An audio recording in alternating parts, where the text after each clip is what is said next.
Part of my way of working the electorate is I text people in a particular area saying that I'm going to be door knocking on a certain day, and if anybody would like me to come around to make an appointment. So I got one day I got an answer from Bruce Docker in Shayla Park, who asked me to come around and meet him at his place, and I did. And Bruce and his family are really quintessential salt-of-the-earth Australians. When you meet them, a delightful family who invited me into their home. And Bruce had a problem with Virgin, and so I'll read out a little bit from the letter that I wrote to Virgin on his behalf.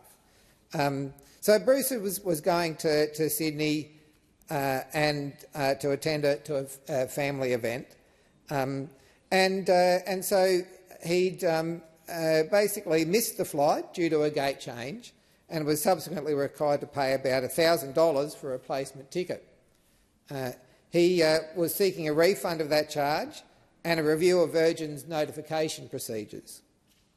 So Mr Docker told me that he'd got to the airport early for his afternoon flight due to concerns about traffic on the M1, which is a good forward planning.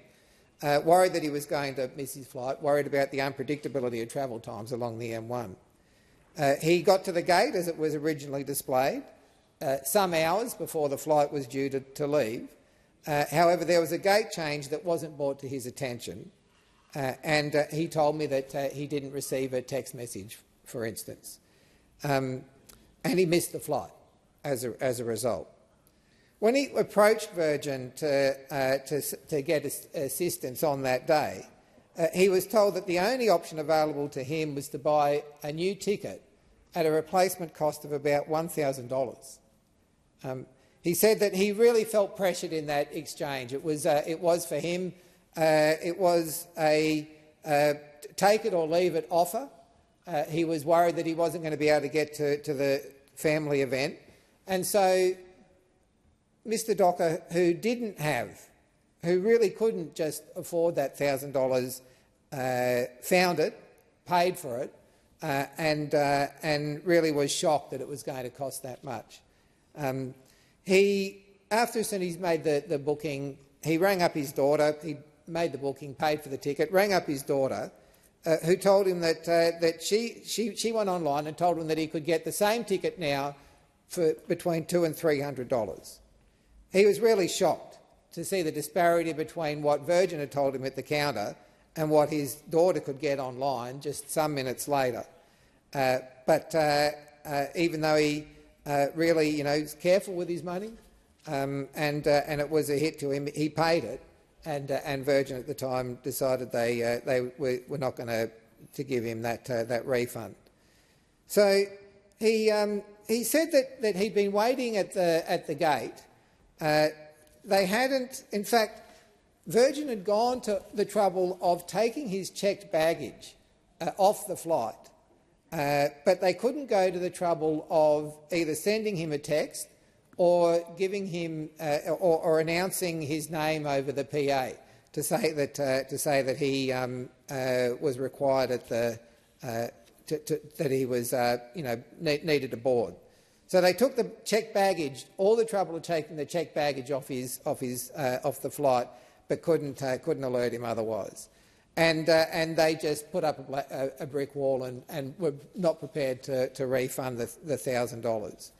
Now there are so many things in there which should concern us all, but from a process point of view, one of the most concerning things is that he basically had to wait for a federal MP to say that they were going to be in the area, to make an appointment, to go through his story, for the federal MP to make that representation to Virgin, to even get heard.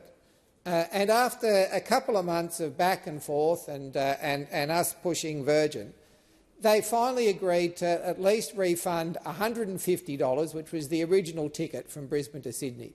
So it took all of that, all of those months. They've unfortunately upheld their decision to not refund the $1,000, but it took all of that effort to even get that $150 out of Virgin, which you'd think finally they did some of the right thing, even if they didn't do all of the right thing.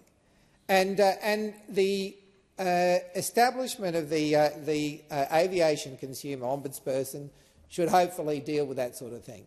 Nobody should go to all that trouble to get a $150 refund. Nobody should have to try and navigate the political system in order to be able to uphold their consumer rights.